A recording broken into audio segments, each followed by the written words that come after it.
ẹ̀yin èèyàn wa ẹ jẹ́ ká jọ jùmọ̀ kọ orin ilẹ̀ Yorùbá àwa ni ògo adúláwọ̀.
Ìwọ ni ojoojúmọ́ ni máa ń sọ àwa ni ẹ̀yin ni ògo adúláwọ̀. Ẹ káàbọ̀ sí orí ètò ti àṣálẹ́ òní nítorí pé ohun gbogbo tí Ọlọ́run dá Ọlọ́run ni dáradára ni. Kọ́lọ́run kó jọ nínú àánú rẹ̀ kó gbà lọ́wọ́ gbogbo àtúnidá tí máa ń tún nírìn àjò ẹ̀ ní dá. Ní àṣálẹ́ yìí ohun tí a máa sọ̀rọ̀ lé lórí ó dá lórí àwọn kan tó tún ilẹ̀ Yorùbá tún dá nítorí pé kì í ṣe bọ́lọ̀ ń ṣe dá ilẹ̀ Yorùbá wà nísìnyí. Àwọn gbàrànmídalẹ́rù ajínigbó tó dọ̀kọ̀ ẹni wọ́n ti tún ilẹ̀ wa dá. Wọ́n sọ wá lórúkọ tí bàbá àti ìyá tí ò sọ wá. Ọ̀kan náà àwọn ìyá wa ló ń bá mi sọ̀rọ̀ lẹ́ni wọ́n ní kò sí respect nínú èdè òyìnbó. Wọ́n tún ní kíní kan ò sí nínú èdè òyìnbó èyí tó ń dá wàhálà sí wa lọ́rùn lónìí. Lálẹ́ yìí máa fi yé wa ohun tí ò sí nínú èdè òyìnbó ká gbèrú tí àwọn kan nínú wa máa ń fẹ̀ fún lé lórí, tí àwọn kan nínú wa rò pé ohun tó dáa jù, tèmi kan máa ń rò pé gbà mí nǹkan tó dáa jù ni ẹ. Nítorí pé gbogbo ìgbà tí a bá ń sọ ọ̀rọ̀ mo ti ń kọ́ láti bí ijọ́ mẹ́ta bí mo ṣe máa yọ èdè òyìnbó kúrò nínú nǹkan tí mo ń sọ pátápátá. Arákùnrin kan ló béèrè lọ́wọ́ mi, ó ní àwọn tí ò lè sọ Yorùbá fún ìṣẹ́jú mẹ́wàá láì fi àmúlùmálà òyìnbó sí ẹni wọ́n fẹ́ darí wa, báwo náà ṣe lè darí wa? Nítorí pé wọn ò pé, àwọn wọ̀nyí wọn ò pé. Ìgbà tí màmá wa ń bá mi sọ̀rọ̀ nálẹ̀ yìí tí wọ́n sọ wípé èdè Yorùbá àwọn kankan wà ń bẹ̀. Mọ́mí wa mo wà lórí ètò, mo ti bẹ̀rẹ̀ ètò ẹ lọ wò ná, tẹ bá wò tán ṣe gbọ́n mà, thank you. Wọ́n ní kò sí àpọ́nlé nínú èdè òyìnbó ṣùgbọ́n àpọ́nlé wà nínú èdè Yorùbá. Wọ́n ní gbogbo orílẹ̀-èdè tó wà ní àgbáńlá ayé àti gbogbo èdè tó wà lágbàńlá ayé, wọ́n ní tá bá wò dáadáa Ọlọ́run ní oríkì, ọmọ Yorùbá náà ní oríkì.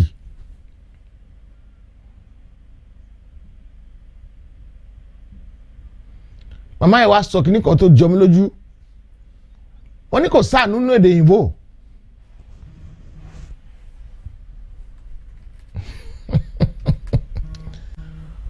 wọ́n ní kò sí kíni wọ́n ní kò sí àánú nínú èdè òyìnbó. Ọlọ́run má jẹ́ ká wà níbi tí kò ní sáànú. Nǹkan tá a máa sọ fọ́lọ́run ni pé àánú rẹ̀ ni mò ń wá, káàánú lẹ̀ kó gbè mí, àánú Ọlọ́run alààyè kó gbè mí. Nítorí pé téèyàn bá wà níbi tí kò sí àánú, Ọlọ́run má jẹ́ ká máa ṣe lásán. Ọmọ Yorùbá wọ́n ní àánú lójú, àwọn Haúsá àwọn Fúlàní wọn ní àánú lójú rárá. Nítorí kéèyàn tó lè fi ọ̀bẹ sí èèyàn lọ́rùn, níbo làánú ẹ̀ wà? Tó bá láàánú kò sí bó ṣe lè du ọmọ làkejì lọ́rùn láyé. Nítorí pé wàá kàn tí ẹ̀rọ ti kúnlẹ̀ abiyamọ. Wàá dédé rí èèyàn títì, wàá dẹ̀ wò pé àìbìkítà. Nínú lásìgbò tá a kóra wa sí, bá a ṣe lè yọ ara wa kúrò níbẹ̀, òun la máa sọ̀rọ̀ lórí. Ọ̀kọ̀ọ̀kan là ń yọ sẹ̀lẹ́tù ní àwọn bàbá wa sọ. Ní àṣálẹ́ yìí, mo ní bàbá mi kan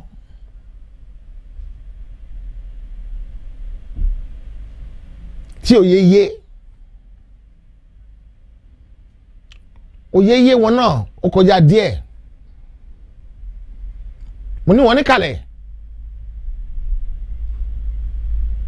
àwọn ló máa bá mi fi ọ̀rọ̀ jomi tó rọrọ̀ láṣálẹ́ yìí. Nítorí pé láti bí ọjọ́ mẹ́ta wọ́n ti ń bá sọ̀rọ̀, ṣùgbọ́n kí n tó gbé wọn wọlé, sagacity ẹ ṣe tẹ ẹ rán mi létí o.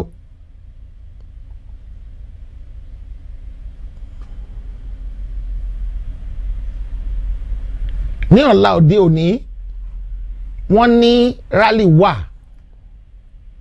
ní Peckham Library.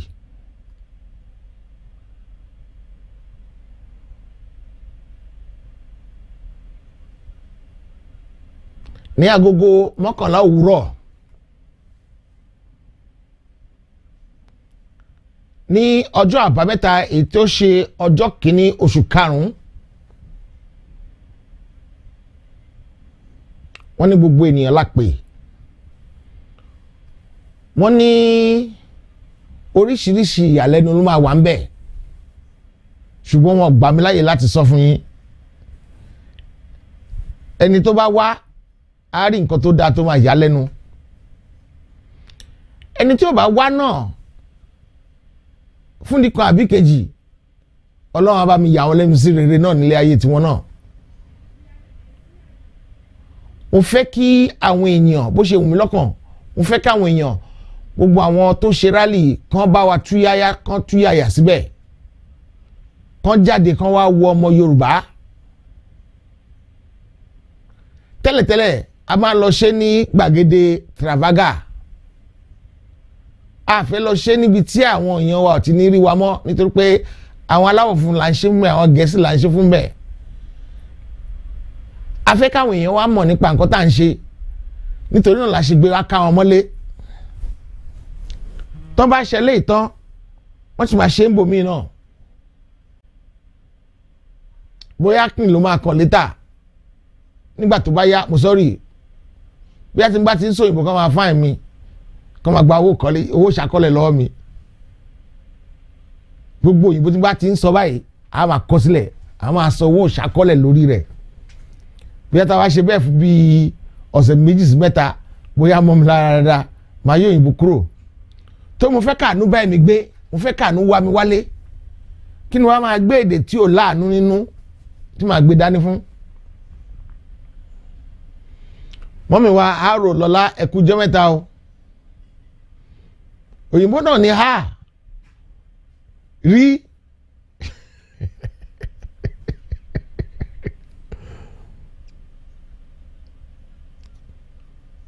Sista mi ẹ̀kú dédé àwòyí àsìkò yìí o. èdè tí ò láàánú nínú mi tí morúkọ tá a máa fún èdè tí ò láàánú nínú wọ́n ní ọbẹ̀ tí ò ní kán nínú ní òfútù fẹ́ tẹ̀ bóyá a máa wá èdè tí ò ní àánú nínú a máa fún lórúkọ kan mi tí morúkọ tá a máa fún ṣùgbọ́n ìyá ara alẹ́ náà lè fún wọn torí mi ò ṣe ẹni tí máa ń sọ nǹkan lórúkọ ẹ̀yin ní ẹ jẹ́ àmọ̀ye nípa sísọ nǹkan lórúkọ ẹ̀yin àmọ̀ye wa ẹ bá mi fún lórúkọ òfútù fẹ́ tẹ̀ lápẹ́ ọbẹ̀ tí ò ní kán nínú èdè tí ò ní àánú nínú ńkọ́ kí la máa pè é èdè tí ò nápọ̀nlé nínú yìí ni yìí ń jẹ́ ṣì ni ṣì ń jẹ́ brọ́dà ni brọ́dà ń jẹ́ bóyá brọ́dà tó dàgbà jù ni o bóyá brọ́dà tó kéré sí ni kò sí ìyàtọ̀ ní brọ́dà àwa Yorùbá la mọ̀ pé senior wà wájú brọ́dà la dẹ̀ mọ̀ pé junior wà wájú brọ́dà gbogbo àwọn àtúnṣe yìí la gbọ́dọ̀ bẹ̀rẹ̀ sí í ṣe ní ìsìnká tó dé orílẹ̀-èdè wa tí àwọn bàbá wa ń kó wa lọ ọmọlúàbí tí èdè òyìnbó ti jẹ́ kó sọnù nínú ayé wa à ń láti mú padà wá gbọ́tẹ́ ìbámu ọmọlúàbí ti sá lọ bí ọ̀pá àṣẹ àwọn ọba wa àṣẹ tó wà nínú ọ̀pá wọn bó ṣe sá lọ bẹ́ẹ̀ náà lọmọlúàbí tó wà nínú ayé tiwa náà ti sá lọ because ọmọlúàbí ò bá sá lọ ni a ní máa ràn fún ká máa parọ́ ká dẹ̀ dó lórí irọ́ ká máa béèbú ká máa ṣàìdá gbogbo àwọn tá a wà ń lo òyìnbó ó dá mi lójú pé gbàtà máa kó lórílẹ̀‐èdè Nàìjíríà bàbá àti ìyá wa ìdá 8 nínú 10 gbogbo àwọn tá a wà ń bí báyìí ni bàbá àti ìyá wa sọ fún pé rántí ọmọ ẹni tí wọ́n ń ṣe bàbá sọ fún wa pé èmi ò bà orúkọ bàbá mi jẹ́ o orúkọ yìí èmi kọ́ mo ní o bàbá mi ló ní o má bàjẹ́ o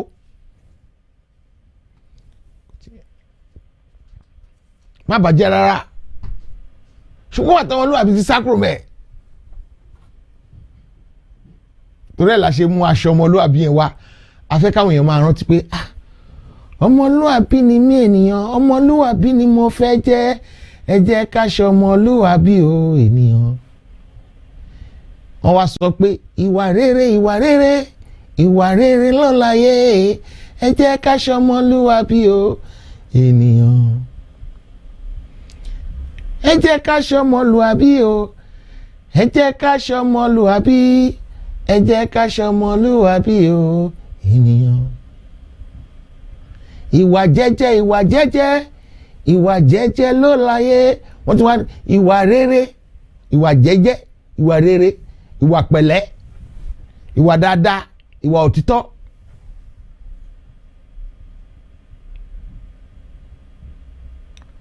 bàbá ewé jẹ́ sọ kínní kan ní ọ̀sẹ̀ tó kọjá yìí ni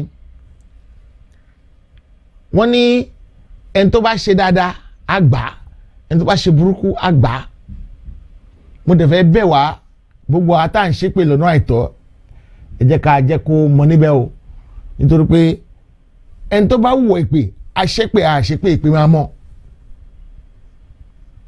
ṣùgbọ́n ẹni tí ò wá wùwọ̀ ìpè tá à ń ṣépè fún àti mọ̀ nǹkan tó máa ń ṣẹlẹ̀ o ìpè ò ní ja ẹnìkọ̀ọ̀kan nínú wa àtẹni tó bá wa ṣe Oòduà àtẹni tó bá ṣe Yorùbá nation àtẹni tí ò bá wa ṣe gbogbo ọmọ Yorùbá pátá ìpè oníjà wa o nítorí pé ìpè ọkọ tí ẹ̀ níjà wa lágbára àwọn alálẹ̀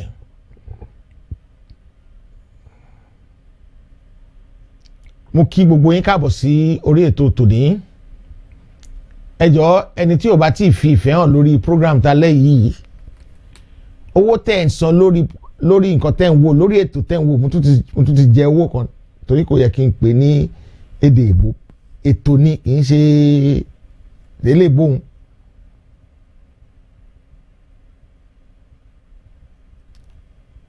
fífi ìfẹ́ hàn sí ètò tá à ń ṣe yìí ni owó tá à ń san tá a fi wọlé tá a fi owó wòran wa àwọn bàbá mi sì sọ fún mi wọ́n ní nǹkan tí ò da kò lórúkọ méjì kò da náà ni. bóyá máa yí ìpolówó kan tí ilé akéde oríta Basọ̀run máa ń ṣe ń gbà kan ìpolówó yẹn bóyá máa yí padà.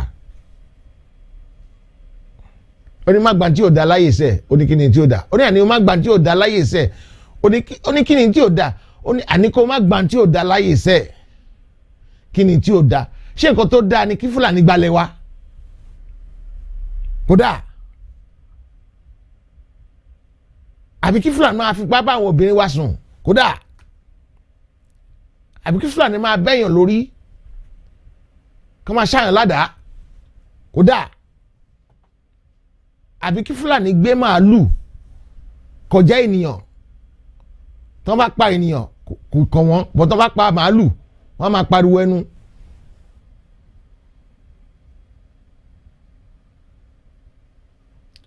bá a ṣe máa bọ́ nínú gbogbo làásìgbò tí a kóra wa sí àbí tá a sọra wa bóyá àwa kọ́ la kóra wa sí bóyá a sọra mọ́lẹ̀ nínú ẹ̀ ni wọ́n fà wá sí àwa náà tún wá mú àtúndébẹ̀ tún àtúnṣọra mọ́lẹ̀ ń bẹ̀ àfi kọ́kọ́ àtàgádàgàdo àfi tipa àṣọra mọ́lẹ̀ ń bẹ̀ bá a ṣe máa jáde nínú rẹ̀ òun la fẹ́ wò láṣàlẹ̀ mo ní àǹfààní láti fi ojú bàbá wa hàn bàbá wa tí wọ́n ń ṣe iṣẹ́ takuntakun lórí ètò yìí fún wa tó ń kọ́ wa lẹ́kọ̀ọ́ tó yè kóró lórí ètò yìí bàbá wa bàbá wa bàbá wa bàbá wa bàbá wa bàbá wa bàbá Àjàlá ẹ káalẹ́ sà. ẹ káalẹ́ o ẹ kú jókòó ẹ kú ìgbọ́ ẹ kú ẹ káalẹ́ ẹ káàsán ẹ káàárọ̀ ẹ kú àṣálẹ́ gbogbo ẹ mo kí gbogbo àwọn tán wà ní gbogbo àgbáyé tán ń gbọ́ wa. mo fẹ́ dá sí ọ̀rọ̀ kan màá fẹ́ kí akọ́kíra wa náà kí n tó dá sí àwọn ọ̀rọ̀ yẹn nípa àwọn ọ̀rọ̀ tẹ́ ẹ ti sọ ṣáájú láti fi bẹ̀rẹ̀ ètò yìí. ẹ ṣe sà. torí àwọn Yorùbá kan wà ní àwọn ìlú míì tó yẹ pé dèbò ni ó yé wọn láti gbọ́ nǹkan tá à ń sọ torí a fẹ́ fà wọ́n wálé. so ipò tèmi wà nísìn ni pé ọ̀rọ̀ tí mò ń sọ nísìn kì í ṣe fún àwọn tán wà lórílẹ̀‐èdè Yorùbá ní ìlú tí wọ́n ń pè ní Nàìjíríà. kí n tún ṣàlàyé ẹ jọ̀ọ́ alákòóso ètò yìí tẹ́ bá ń sọ ọ̀rọ̀ ẹ̀mí kan lẹ́kọ́ tó dárúkọ Nàìjíríà kò kì í ṣe orílẹ̀-èdè ẹ jọ̀ọ́. mo ti túmọ̀ nǹkan tó ń jẹ́ orílẹ̀-èdè fún yín. bẹ́ẹ̀ ni sà. ẹ má máa pe Nàìjíríà ní orílẹ̀-èdè torí èdè oríṣiríṣi ló wà Nàìjíríà. mo ṣàlàyé ní ìjọ́sí mo tẹ̀lé fi late Adébáyọ̀ Fálétí sọ ọ̀rọ̀ tí n fẹ́ fi ṣàlàyé sí kọ́lọ́n fọ̀run kẹ́. òun ló tún àwọn ìwé D.O. Fágúnwá tún print pé ká lè rí kà. tó bá ń ka ìròyìn ní WBSWN TV láyé ìjọ́un a ní ìròyìn láti orílẹ̀-èdè Gẹ̀ẹ́sì náà máa ń sọ ní orílẹ̀-èdè yẹn. ìròyìn láti orílẹ̀-èdè Faransé French náà ń sọ bẹ́ẹ̀. ìròyìn láti orílẹ̀-èdè Germany German náà ń sọ bẹ́ẹ̀. tó bá kan ọ̀dọ̀ wa ìròyìn láti orílẹ̀-èdè Nàìjíríà kò kí ń sọ bẹ́ẹ̀. bákan ní ìròyìn láti orílẹ̀ Nàìjíríà mo máa ń rántí torí Nàìjíríà ò ní èdè. àwọn ìlú tí Ọlọ́run dá ẹ wò ó nígbà tí àwọn kan ní àwọn fẹ́ rí ojú Ọlọ́run tó ń kọ́ táwà Bábẹ́lì kí lọ́lọ́run ṣe?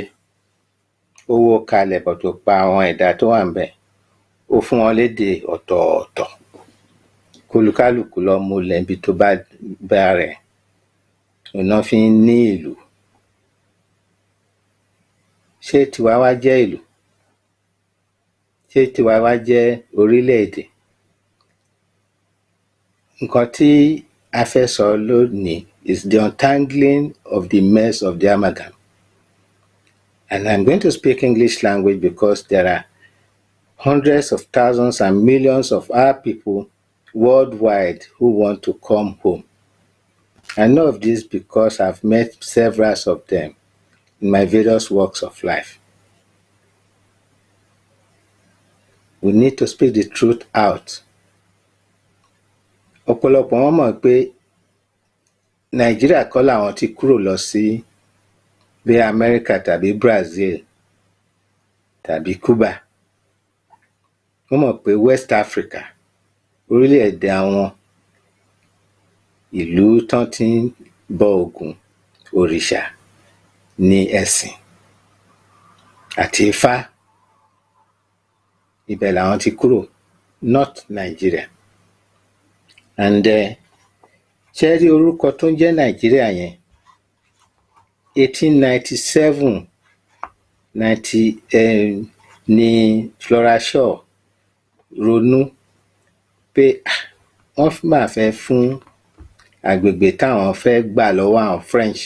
Mo máa ń tẹnu mọ́ tí wọ́n bá lọ ọgbọ́n ẹ̀wẹ́ láti defeat àwọn French lórí diplomatic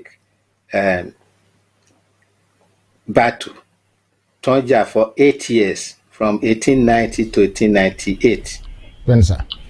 Northern portion of Nigeria could have been under the French, most of it. Even coming through Kishi, mo bèrè lọ́mọ ibi tí mo ti ń ṣe ìwádìí, mo rí pé ọmọ ọba Kishi kan wà ní London bíbá mo wá lọ bá pé ó dàbí pé document kan wà ní ààfin yín táwọn French sign fún àwọn bàbá yín tó ń jọba. Àwọn olóòótọ́ ni.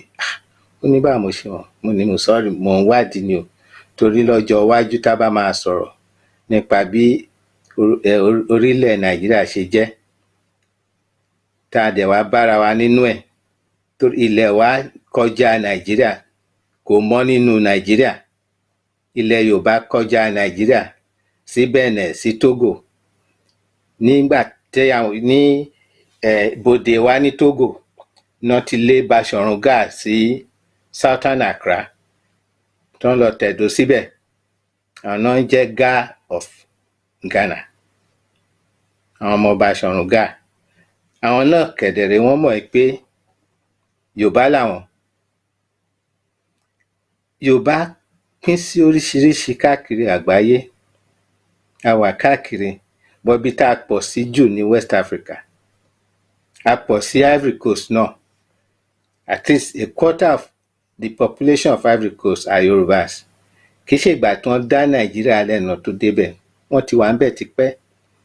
Even bàbá Sàràkí, ibẹ̀ náà ti ń ṣe business wọn. Ìgbà tí wọ́n rán ọmọ lọ sí kíní tán padà dé sí kíní Ivory Coast, as it was called then, or Côte d'Ivoire in French. Wọ́n wá rán wọn padà sí Abẹ́òkúta.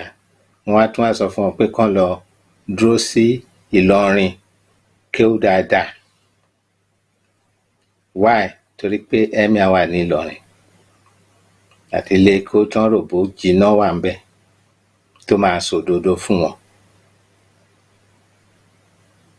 Ṣẹ́rí ké ilẹ̀ Yorùbá ju bá ṣe rò tán bá ya máa pé New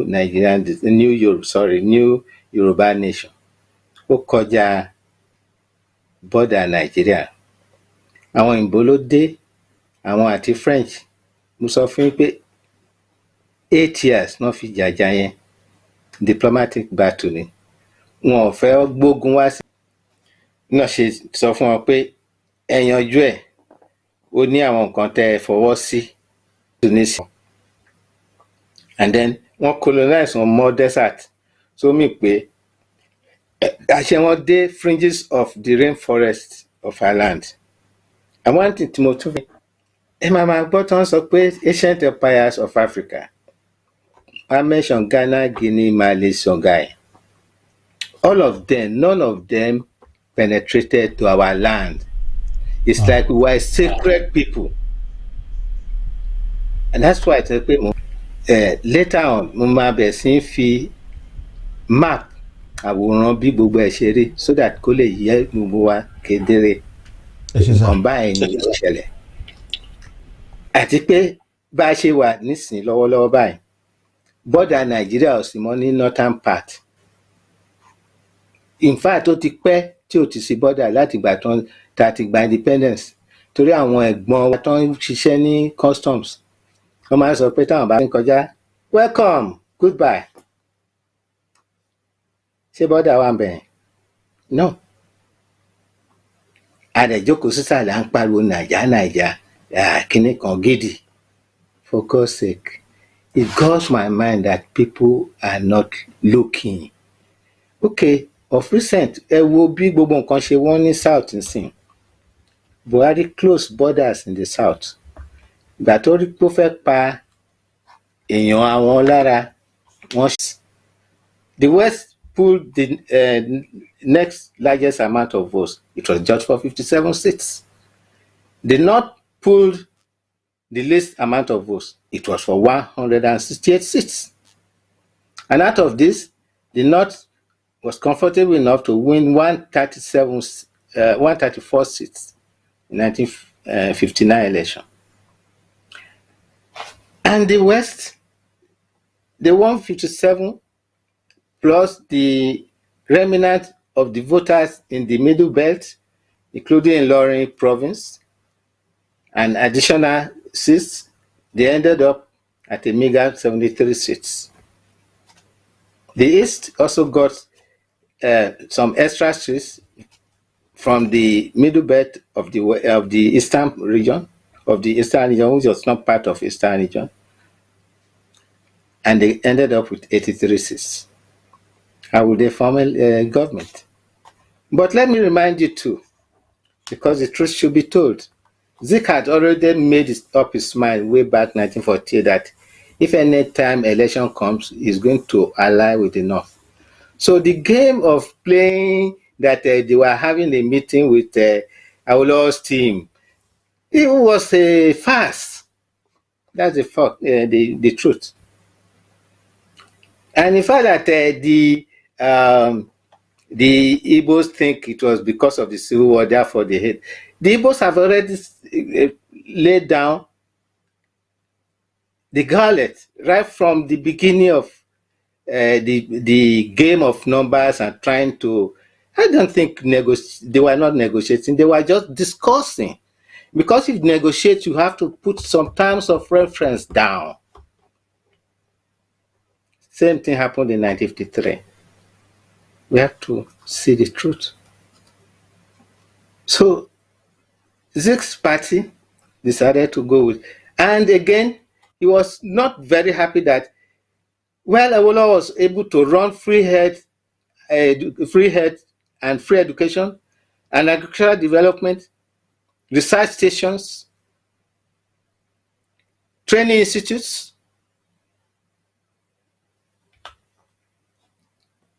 and also industrial estates all over Western region. Both big and small industrial estates were all over Western region. He couldn't do the same in the East.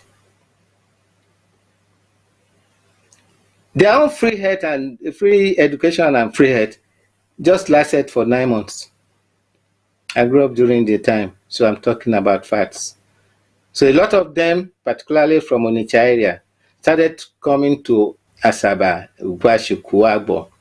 And when, in fact, before free health and this thing was established, they were already clamoring that we want to go. They were clamoring with the colonial office that, and they even sent delegations to England that they want to be joined with their brothers across the Niger in the east. I wish they did that. These are facts. You can find out. There are records, though most of them have been burnt in Nigeria. And even That you all remember that Alafin's part of his house was born. It was the library because it contained facts. I was trying my level best to confirm that fact. For years, I couldn't get somebody to link me with the Alafin until I got one of the princes of Oyo to confirm that fact, because I couldn't say it before. I can say it now. The library, part of the library was burnt, and how and who and why, because the truth is there. The Alafin is sharing me now, if you know, and I respect him. And I even like the way he presented one case on behalf of his subjects when he declared that more than 67% of our farmers are unable to go to farm now, all because of the Fulani inroad into our land. You see, that's why our young people should hold their breath when they are trying to condemn these elders. Find out. Find out why. It's very important. So coming to the untangling of that mess, we really don't owe anybody an apology for calling for the dissolution of the amalgam. But one thing I want to say clearly, for those of us who are willfully blind, walking in darkness, thinking they are walking in light, walking as if they had the intellect but not the wisdom, I pray that one day, suddenly they will have the eureka moment and wake up. We can no longer be subjected to this. I grew up in a western region where I was able to travel anywhere I liked and stayed with families that I never knew. They will house me because ọmọ Yorùbá ni. Kò sólè nílẹ̀ Yorùbá in those days when we were growing up. Ní Èkó, some of our elders will remember, wọ́n máa ń sọ ìtàn yẹn pé olè tó kọjá lè lÉkòó pé ọmọ Jàgùdà ni láti Mínà. Some of you know this. Kò sólè lÉkòó. Agboolé Jàgùdà sì wà ní Èkó. Torí lára wọn sá kúrò fún àwọn Fúlàní tó fẹ́ sọ wọ́n dẹrú, wọ́n wá dúró láàrin wa. But even then, my fear is there. We should be watchful. There is what we call, táwọn èèyàn bá fẹ́ conquer wọn kan, they send people out to stay amongst those they wish to conquer. They befriend them, they learn their language. That's the prelude to conquering. Even sometimes they marry amongst them. Not because they wish, but it's for a purpose. That's what it is. But we are so welcoming. That's second nature. But Ọlọ́run Olódùmarè fún wa ní òye pé ká ṣọ́ra. But we forgot ìṣọ́ra.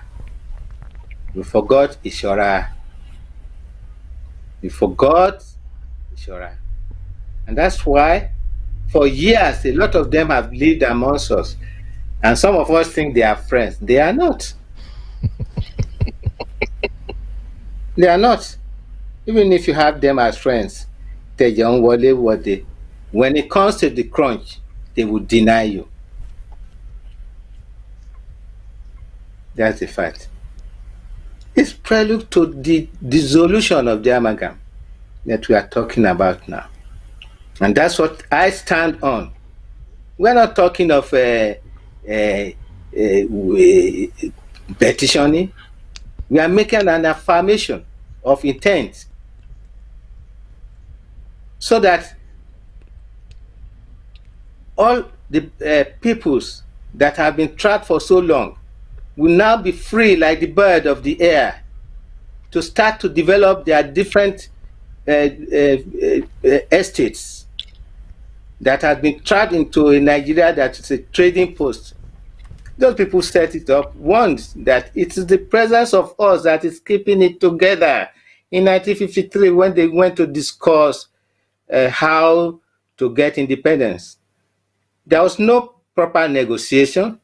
So those of our people who are so vast intellectually and say they went to negotiate for independence, it was not a negotiation. If it was a negotiation, it should not be on a party basis.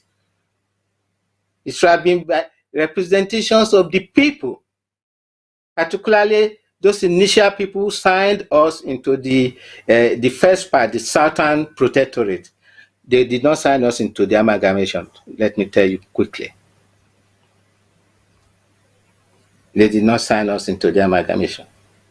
They signed us into the Protectorate. And if you go into research papers and books, some of which by accident of knowing, I do have a lot of them with me.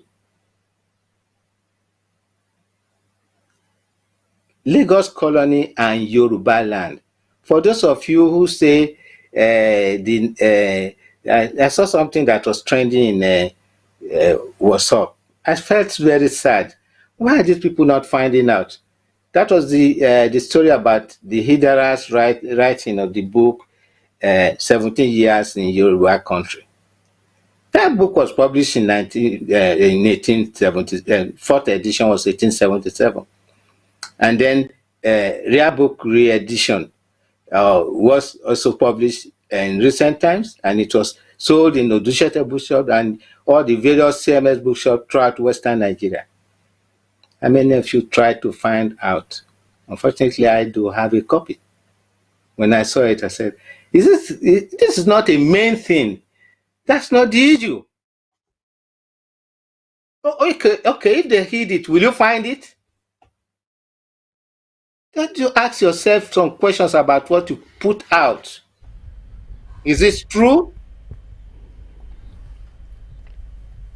I don't blame them, but that's where they do understand, trying to cast aspersions to the British. The British, by right, because of the game of power, came to Africa to trade. They came peacefully and then forcefully. They both combined. If I start telling you we will not leave this program today, but that's for another day. The details of how they trolled into our land. And Lugard, being a very wise military officer, when he wants to fight the emirs in the north, he will call. There were 70 Yoruba military troop men who he used to defeat the Fulani Emirates, Sokoto. And then, when he wanted to defeat the Egba, independent nation, he brought Hausa soldiers because they are going to fight against the people they don't know. You see the game? So how have we won? We have never won. We have never been won. We have different sources. Our origin, if I use the word of one of my elderly friends, our source is different from the others. Orísun wa yàtọ̀ sí ti Hausa, yàtọ̀ sí ti Igbo. Báwo la ṣe jẹ́ kan náà, for God's sake? So to understand this will help us to embrace the need to emphatically call for the dissolution of the amalgam. It has run its course way far behind, even before independence. We sustained it. The gracious Lord guide those elders who thought they were doing the work of humanity, shouting one Nigeria, campaigning throughout the length and breadth of Nigeria about Nigerian independence, when the people they are talking to were already planning how to destroy you. They are documented. Papers are around me here. And by 1951, one of their leaders was already planning how never to come through Yoruba land to export their goods. They were going to ask the English to tell the French to allow them to use a river. That's why I need to put all these maps up when I'm talking, for God's sake. If you can imagine it, the boundary of Nigeria and Benin. There's a river inside Benin that rises just before Kishi on the other side of Benin Republic, flowing straight down to Cotonou. So they wanted to get permission through the British to allow them to ship in and out their goods. Is that one Nigeria? And that's the first leader you had, which some of your pressmen will praise to high heaven. He was a good man, honest man, a gentleman. My God, the truth has to be told. If we want to free ourselves, we need to know the truth. Plans were made to make Lagos a very beautiful place, which MacGregor, Sir William MacGregor, who loved the black race so well, he settled in Lagos. He already building canals and draining the creeks and all other places to remove the incidence of mosquito and distributing mosquito nets into homes in Lagos in the 1900s to combat malaria fever. That battle has been on for long. And that battle was almost won by Awolowo when he established this thing. But it was curtailed immediately he left Western region. Slow and slow, free health died. Slow and slow, free education died. It's only in name. Slow and slow, all the agric settlements died.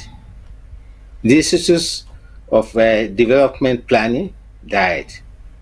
Cocoa research stations, how many can we count? Timber and plywood and pizza plate, the second largest in the world, died. As at its peak, it was employing 57,000 people on site.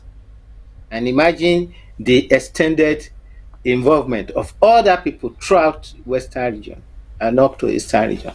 That will be going to millions that are involved in the AT&P industry. And that employment, we don't have it anymore.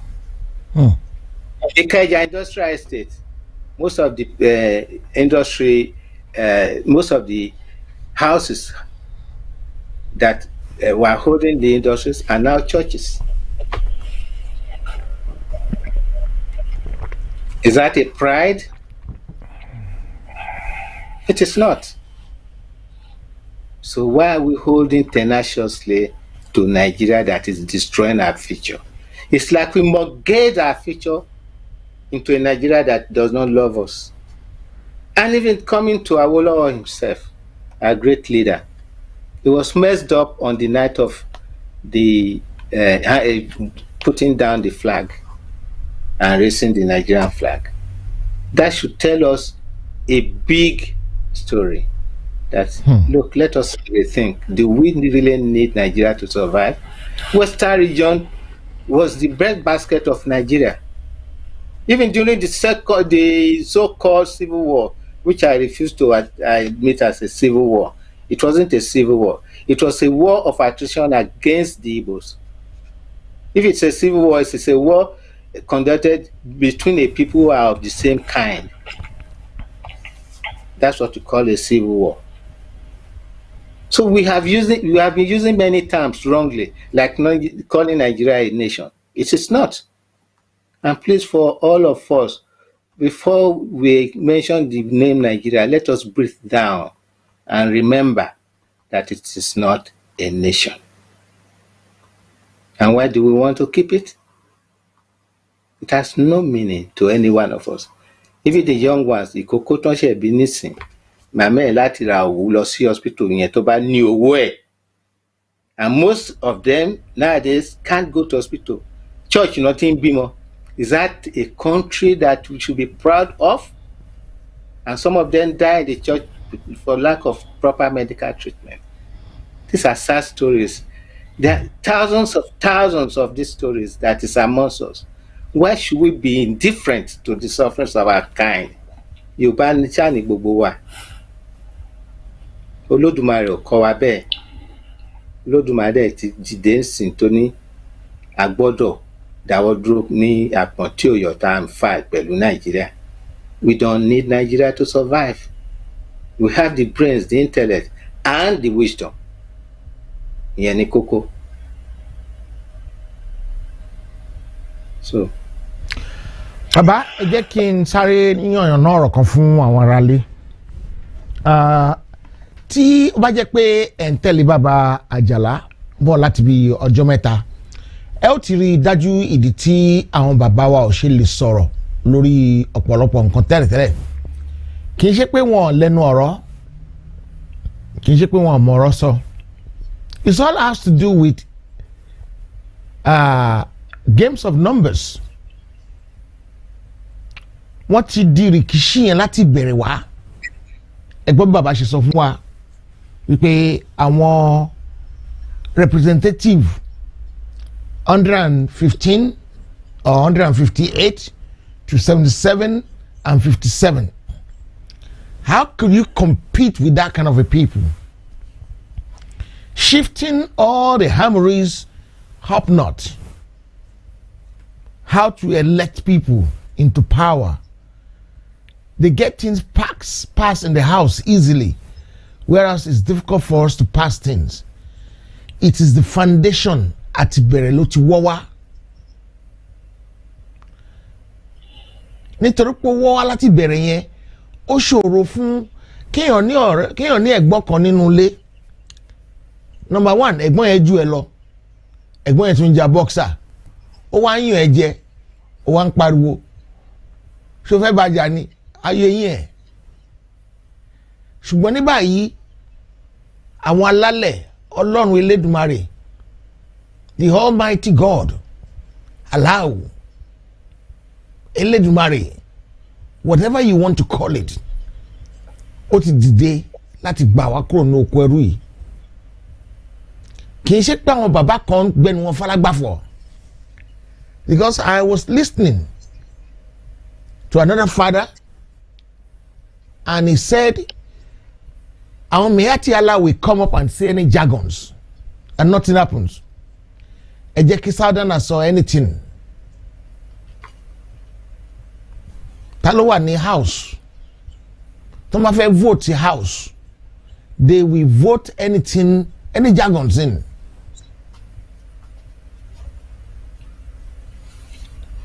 Because they have more numbers. And nínú more numbers tó wá nìyẹn, àwọn kan tó wà nínú wa tó jẹ́ jẹgúdú jẹrá. Àwọn elébìs bí ẹ̀gbọ́n mi Fatai Okubirin ṣe máa ń pè wọ́n. Àwọn elébìs, àwọn ebinas. Mo bá ọ̀rẹ́ mi kan sọ̀rọ̀ láti orílẹ̀-èdè Yorùbá lánàá. Nǹkan tó sọ ó bà mí nínú jẹ́ púpọ̀. Ó ní à ń pariwo ilẹ̀ Yorùbá, Yorùbá nation, orílẹ̀-èdè Yorùbá. Ó ní tí a bá rìn dáadáa ká múra dáadáa. Tó bá di ọdún tó ń bọ̀ tí àwọn olóṣèlú bá kówó jáde, gbogbo àwọn tó ń tẹ̀lé wa ní ìsìn wọn máa padà lẹ́yìn wa, wọ́n dẹ̀ máa jí ọdún mẹ́rin míì. Ẹ̀yin náà ti wà ń bẹ̀rẹ̀ o. Àmọ̀lára yín nílùú London bí wàá tó lọ gba £75 tó yẹ kó gba £75 ní £75 náà promise wọ́n tún rub wọn fún £75 yẹn pé bóyá £30 náà fún wọn ní £75 tó yẹ kán fún wọn ẹni tó kún wọn lọ́tún jẹ wọ́n ó tún jẹ wọ́n máyé tó rán ọmọ woolish ni wọ́n àti ṣèwádìí débẹ̀ wádìí ohun gbogbo dájú kẹ́ẹ̀dì èyí tó ń jẹ́ òtítọ́ mú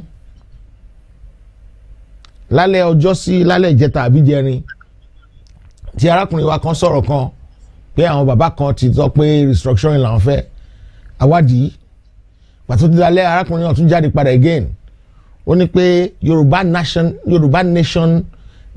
Global Directorate ló fún un ní information yẹn mo dẹ̀ pé ẹni tó jẹ́ director yẹn pé ẹ gbọ́ ẹ̀yin lẹ gbé information yìí jáde ó dẹ̀ láwọn ọmọ kankan pa ẹ̀ ṣùgbọ́n ẹni ẹ sì ń ràn fún un pé àwọn ló sọ bẹ́ẹ̀ fún un kí lèèyàn jà lórí wọn ni wọ́n pé fún bàbá ṣé ọmọlúwàbí wà nínú kéèyàn máa jà lórí wọn ni wọ́n pé sà. Nǹkan tó wà nílẹ̀ ni pé a ti ṣìnà bó ṣe sọ lẹ́ẹ̀kan ọ̀pọ̀lọpọ̀ wa sọ aṣọ iyì wa dànù nígbà tá a jáde a ti sọnù a gbé wọ̀ fún àwọn tí ò yẹ ká gbé wọ̀ a gbàgbé ibi tá a ti jáde a kì í wọ aṣọ ẹ̀yẹ jáde nílé ká bọ́lẹ̀ fún àwọn tó ń mọ iyì aṣọ ẹ̀yẹ kan tó ṣe ọ̀pọ̀lọpọ̀ wa nìyẹn òye tó yé àwọn ọ̀pọ̀lọpọ̀ àwọn tí à ń pè ní mi ò lè pè wọ́n lọ́jọ̀gbọ́n àwọn tó ń kàwé ìbòdé tó ń kàwé ìbòjìná tó ń ka òye mọ́ òye yẹn ni pé téèyàn bá jẹ́ engineer tó bá ti ka ìwé engineering yẹn tán kó jókòó kó wá wò pé báwo làwọn bàbá wa ṣe ń ṣe nǹkan láyé àtijọ́ báwo ni mo ṣe lè tún ṣe kó wá dáa ju bó wọ́n ṣe ń ṣe tẹ́lẹ̀ particularly irú àwọn tó ń hun aṣọ òfì ní Ìsẹ́yìn àtàwọn ìyá wa tó ń hun aṣọ òfì tó gbòòrò tó ń ṣe tàkìtì màámi náà ṣe orí òfì wọn náà ti hun aṣọ tí mo fi bẹ̀rẹ̀ léèwé aṣọ funfun so àwọn tó jẹ́ engineer láàrin wa wọn ṣe wádìí bọ́n ṣe lè tún gbogbo kíní ṣe àwọn engineer wa ọ̀pọ̀lọpọ̀ táyà náà máa ń dì èmi ò mọ táyà tù táyà mọ́tò wọ́n dẹ̀ pera wọn lẹ́ńjìníà mo ń bá àwọn kan tán láwọn ní àwọn ẹgbẹ́ sọ̀rọ̀ but mo ní kán ronú o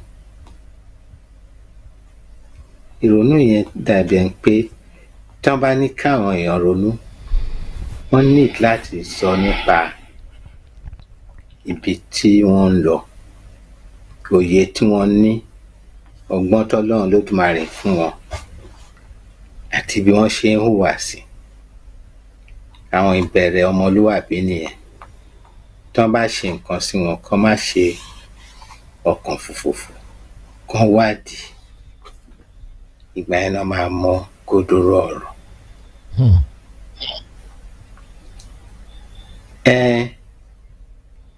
Ọmọlúwàbí ṣé ọmọlúwàbí jẹ́ kí n rántí ọ̀rọ̀ yìí ẹ rántí Curtis Martin Jones tó nílẹ̀ sí Láfíàgì ilé òun náà fi kọrin ọ̀rọ̀ rẹ̀ ará àdúgbò ẹ̀jẹ̀ ẹ wá wẹ̀jẹ̀ bó ṣe ń sàn ní Láfíàgì ní chorus yẹn bọ̀ tán yọ kúrò nígbà tó lọ gba owó ilé lọ́wọ́ àwọn Ìgbò ẹyọ kan ló mà fún lé gbàtà tó máa débẹ̀ wọ́n ti tó ọgbọ̀n ló bá ní òun ò gbá bọ́n ṣe ń lo ilé òun wọ́n dẹ̀ fi yọ àdáná lé láàrin Èkó ọ̀rọ̀ tí mo sọ ọ̀rọ̀ 1950s ni àtẹ̀gbá gbogbo ẹ̀ mọ́ra láàrin àwọn ìgbàgbọ́n wa wọ́n ní tèwe bá dénú ọṣẹ ó ti dọṣẹ náà ni èmi sọ fún kábíyèsí kan tọrọ rẹ̀ mi gidi ni ó ní tó bá dọṣẹ kò ń ṣọgẹ ọṣẹ gidi mọ́ ọṣẹ àdàmọ̀dì ni kò dẹ̀ ní hó bí ọṣẹ gidi torí ewé ti wà ó ti kó sínú ẹ̀ àti sọmọlúàbí ni ó yẹ ká wà kan ó wà kó lọ ó ìwà pẹ̀lú wa ó yẹ ká ronú padà sí inú ká mọ̀ bá ṣe ń hùwà ká dẹ̀ rò bí a ṣe ń hùwà sí ọmọ ẹnìkejì pé ṣé ó dáa bẹ́ẹ̀ ẹlòmíà bínú fùfùfù mo lọ sí church kan torí kò sí ó lóun kàn ní pé kí kan máa rìn káàkiri kí máa wádìí. Mo bá àwọn kan lọ sí church kan jọ́ kan. Ṣé hàn pé abiyamọ ó gbọ́dọ̀ tọ́jú ọmọ ẹ̀, kò sí ni. Àwọn ọmọ ní méjì Ọlọ́run lọ́wọ́ wa. Wọ́n ń gbàdúrà lọ́wọ́, ọmọ yìí ebi ń pa wọn, tètè fún oúnjẹ, wá ń ké nínú church. Jọ mọ̀ pé ìyá ẹ̀ tẹ̀ gbà mọ́lẹ̀. Nítorí ṣé torí àdúrà? Ó mọ̀ pé ọmọ tó bí ìyá òun gan àdúrà ni. Kò yé wa. Ìjọ́ yẹn ni mo lọ sí church yẹn gbẹ̀yìn. Bírú ẹ̀mí èṣù nìyẹn, àdẹ̀ lóun gbàdúrà. Ọmọ ẹ̀ disturb ẹ̀, ọmọ tó yẹ kó kọ́ attend sí. I wish some of the people who are listening to me will remember the incident some years back. Down after this Elephant and Castle. The church is on the left hand going towards the street. I was disturbed, but it gave me a learning curve that people have lost the sense of Olomoluabi, the sense of reasoning. They are more interested in pretending to serve God than serving man. Because if you're able to serve man, you are serving God. Because God created man in his own image. If you're able to behave correctly to your fellow being, you are glorified by God. And that is why we sing. We sing to praise God's presence in our midst. Just like àwọn onífá wa tó máa pèfá, tó máa kọrin. Like I will say, I'm in it, but I'm not in it. I walk in it, but I'm not in it. So I know we should stop the violence in our midst. Tinuba biwa ká jókòó, ká ronú, ká tó fèsì sí nǹkan tó bá bí wa nú. These are some of the things we are going to take into our new nation. Yeah, large volumes of it that we are going to produce. And lágbára Ọlọ́run Elédùmarè, there's no stopping us anymore.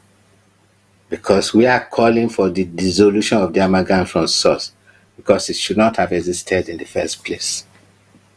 It would, according to Lugard, it was a temporary matter in part. And of course, it's in the journals. There's another book, of course, they are very rare, where I happen to be lucky to be one of the first to get them. It says, Years of Authority, the second part of it, 1898 to 1945, Lugard Years of Authority. It contains every activity and even his warning. And he literally said it. The day he declared the amalgam, there was a 30,000 Doba. Both enemies, that is the Fulani of the West and those of the East, came together to celebrate the fact that they were now going to get more money from the South. The Lady of Means is also in the book. We are the Lady of Means.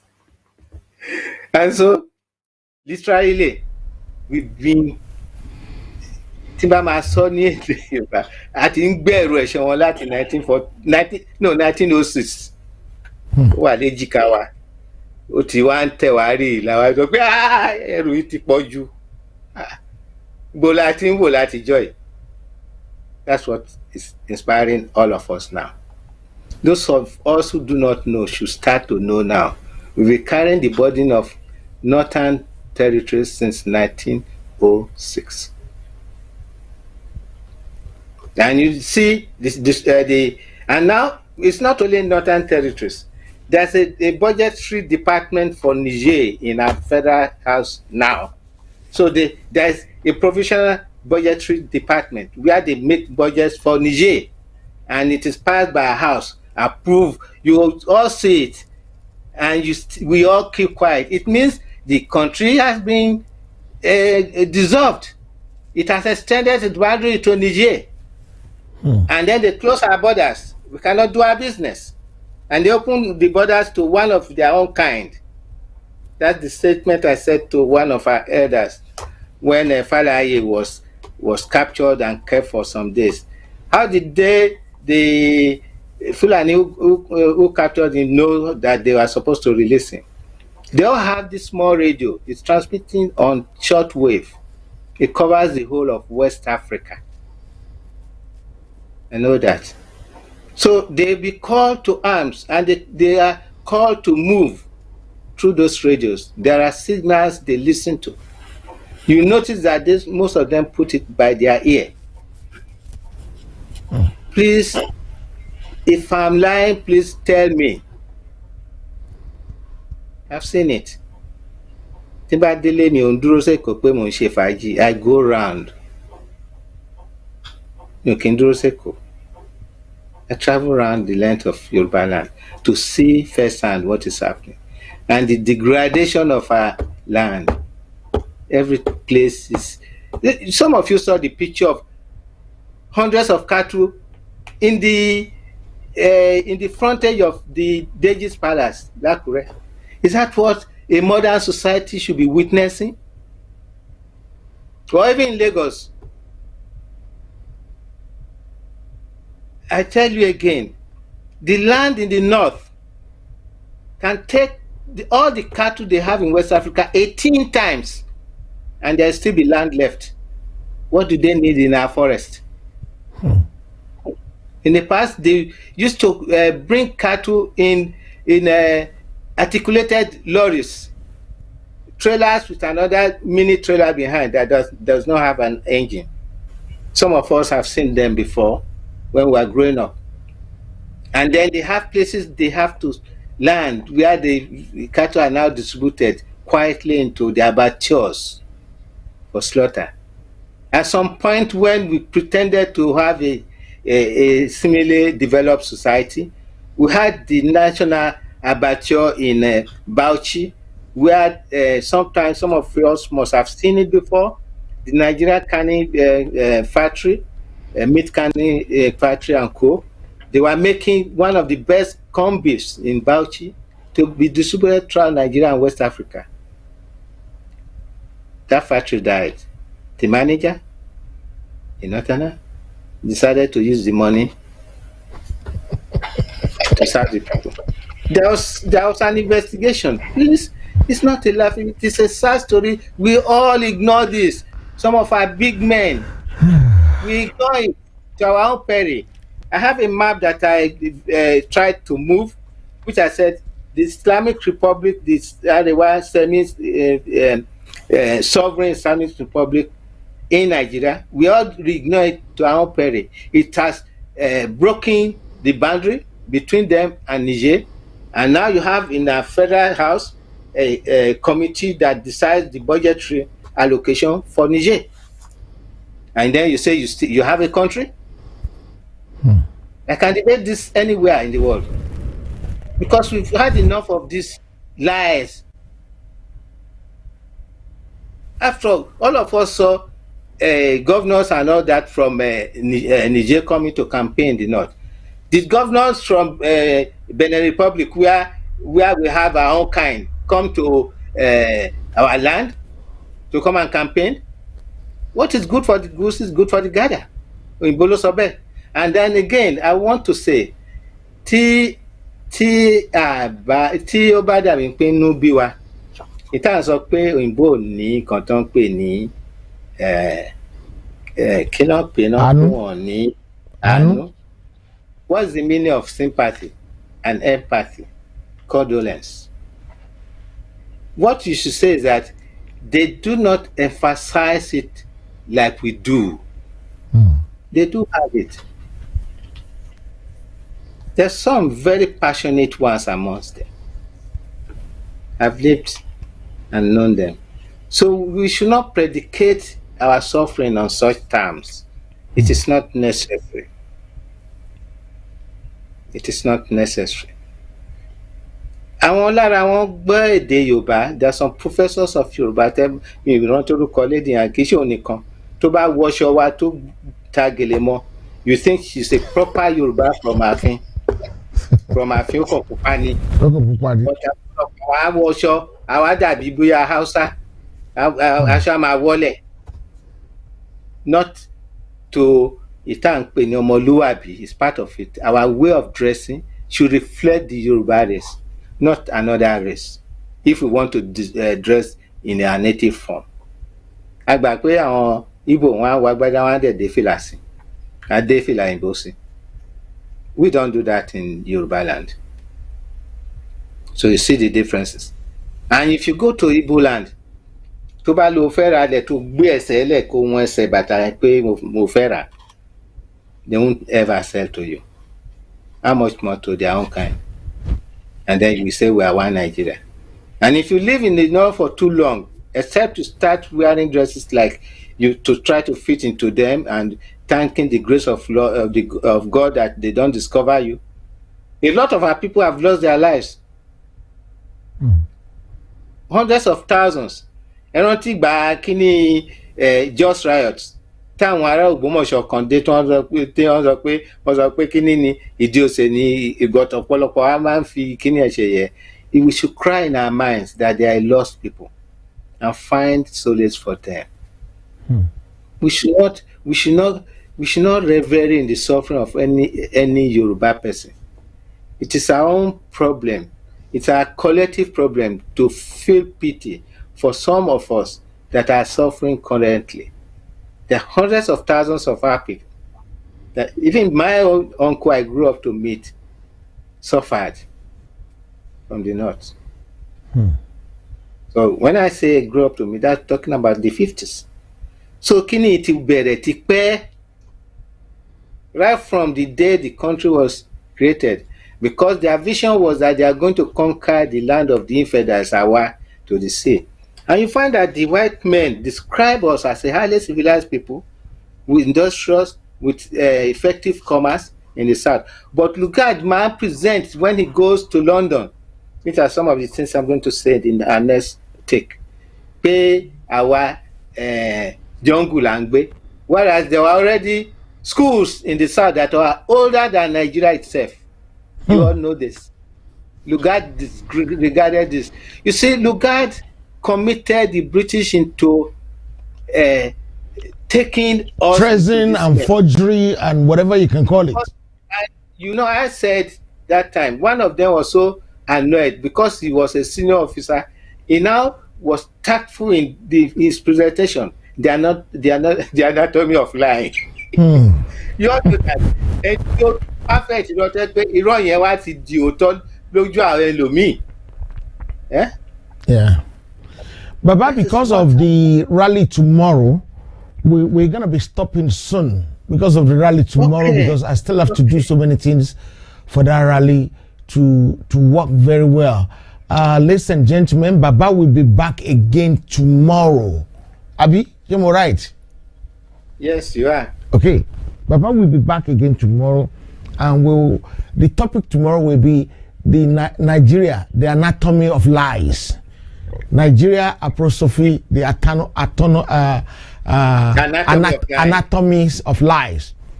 And I will probably make reference to my senior brother or my big daddy, Lai Muhammad. Why the parents, maybe if I gave him the name Lai from birth, so that because if I know he will be a liar. And I'm afraid he will not qualify to that definition properly if you really want to get into the roots, because they are on the edge, they are on the fringes of such level. Yeah. Because people give too much credence to such people. I respect them as elderly men, but that's how well they can maintain their kind. I've met him several times at the Nigerian house. He always tell me, "Whoa, bro, things will be all right." I know things will not be all right. Things will be all right. Is that the kind of person that you now put into that high level of the anatomy of lying? It does not qualify. It was just on the fringes. Okay. So we are going to with it. We're gonna find someone else to put in there. Baba, I want to seriously thank you for tonight, guys. On the program tonight, I want to thank you. I don't know why the internet is playing up. Lola Olasunkanmi, how are you doing today? It's nice to see you here. Probably the first time I'm seeing you properly here. Or if I'm wrong, correct me if I'm wrong. But it's good to have you. Please, guys, we need to. Lola Olasunkanmi, have you had Baba Ajala on the program before? This is about the 6, 7, 8, 9, 10 edition of what you're doing, Baba. You need, if you've missed any of the past one, you need to go and have a look at it. It's a big lesson for us because no, I will be in London rally tomorrow. You have one in Wolverhampton tomorrow. When is the Wolverhampton one, sis?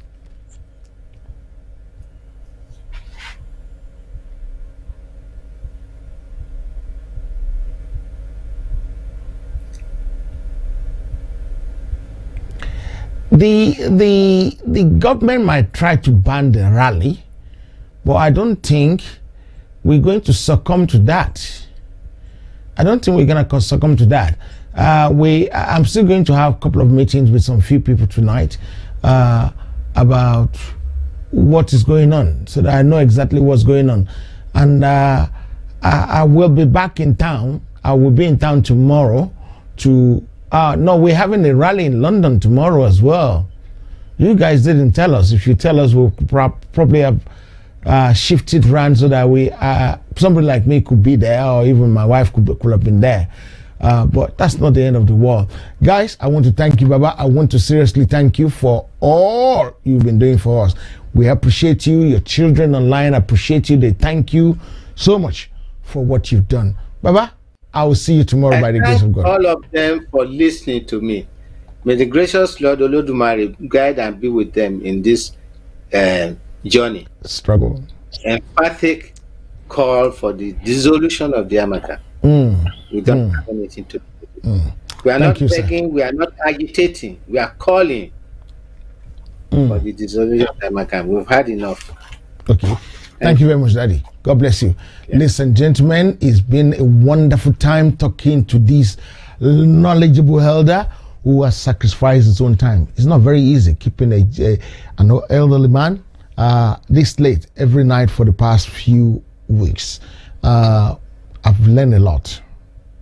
I cannot deceive you. I've learned a lot. I'm still learning. And you know what? I've been very fortunate. I've been learning from these young man. I'll call him young man because he has the spirit of youngness in him. I've been learning from him for over a year now, and he's one of the people that make me talk into this agitation very well, because every time I listen to him, I gain more thing. He just keep expanding my horizons, my understanding, and the way things supposed to work. And you know one thing is the one that said to me, he wants to fight for Yoruba, but not for Egbe. I will support every Egbe. I will support everybody, but I'm not going to be a member of any Egbe. I just want to fight for Yoruba. And that gave me a lot of inspiration. Guys, you need to buy my t-shirt so that we can raise more money to do what we're doing. Without you buying the t-shirt, I can't raise enough money. There's so many things I want to do in Peckham tomorrow, but unfortunately I won't be able to execute it because I don't have enough money.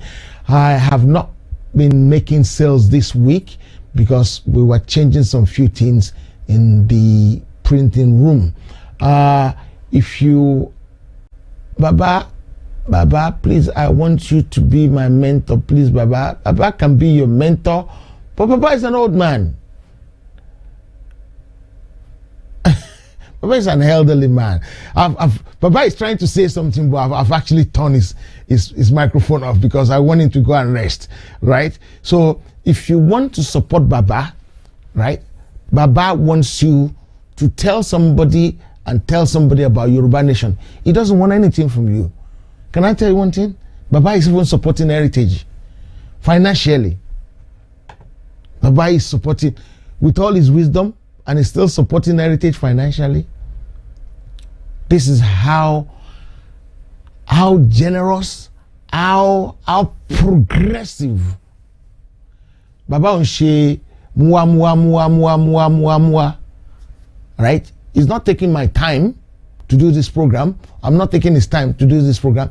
He's even contributing towards the program. And it's a good thing. I wish all Baba can be like this. And like some of the good Baba we have. There's so many fantastic Baba among us. Let's see what they were saying here. I want to see this trending thing.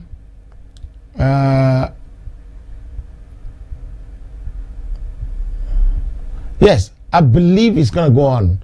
Nobody can stop it. I believe it's going to go on. I've been speaking to so many people. I'm still going to go to about 2 meetings tonight to make sure it materializes. Yeah, Baba, we're not paying Baba for this. Instead, Baba is giving me money for this. So I want you guys to support me, support him, support anybody doing this wonderful job. Buy my t-shirt is the best support you can do for me, and tell somebody else about Yoruba Nation is the best thing you can do for me. The more people you tell about Yoruba Nation, the easier my work, all other job people's work will be. Because when we keep telling them about this, the awareness will go bigger. Tomorrow, I have a very big surprise for everybody coming to Peckham. You will be so surprised and shocked and stunned with all what I have for you in Peckham tomorrow. I'll be there by the grace of God. I will be there. I believe Baba Ajala will be there too. If you want to meet Baba Ajala, come to Peckham tomorrow, 11 o'clock. If you come late, we will have moved away from there. So don't come late. Don't come late. If you come late, we might have moved away from there. Baba Ajala will be there tomorrow. I will be there tomorrow by God's grace. As long as I can get back in, I will be there. So tomorrow, guys, don't forget, I will try all my possible best to be there tomorrow. I will try all my possible best to be there tomorrow. Because I'm very far, but still, I can still find a way around it. I have an Hausa guy to design the logo on my truck mirror. Okay. Guys, thank you very much. The number for t-shirt, if you want t-shirt, is just being displayed now. If you want t-shirt, if you want to speak to me for anything, that is the number. If you want to ask me any question privately, that is the number still. It's on WhatsApp only. It's on WhatsApp only. And if you want to ask me about Peckham tomorrow, you won't get any answer from me, because Peckham is SE15. SE15, Peckham Library, under the canopy by Peckham at the junction of Peckham Rye. That is where we're meeting, and it's going to be very, very fantastic. It's going to be very lovely. I can guarantee you that. Until tomorrow that I come your way, I will be reporting live by God's grace. If God permit me, I will be reporting live from Peckham tomorrow. We have gotten to the point of no return. Is Yoruba Nation or nothing? There's no or there. There's no option there. It is 100% Yoruba. Can I have contact of members in Abeokuta? I'm not going to give you numbers of anybody, because I don't know who you are. Uncle Abiola. Am I right? Is it Uncle Abiola or Brother Abiola? Tomorrow, I'm going around Ake, Okejeun, Shakpon. Tomorrow, you will definitely find them around there. And don't come with any weapon. Just come. It's a peaceful rally, and we're going to make it go ahead, and nobody can stop it. I will be cross-posting it as well from other group of people, and everything will work well for us. Until tomorrow that I come your way again, I remain yours lovely. I've taken the number off, but you probably know the number already. Please tell somebody to tell somebody about Yoruba Nation.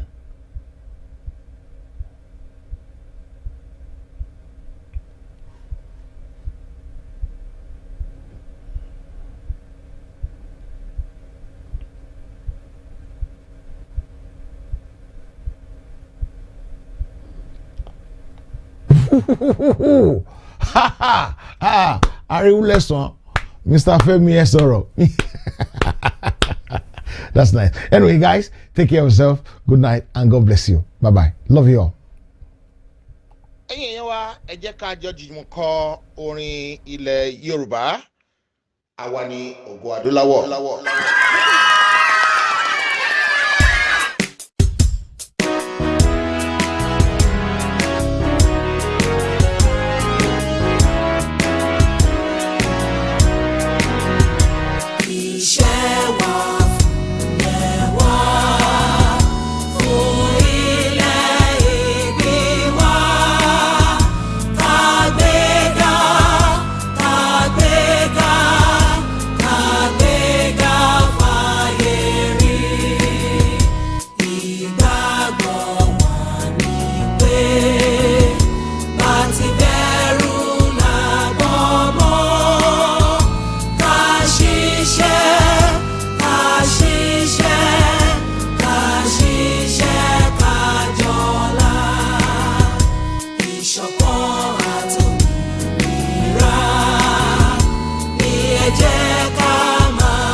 Heritage TV.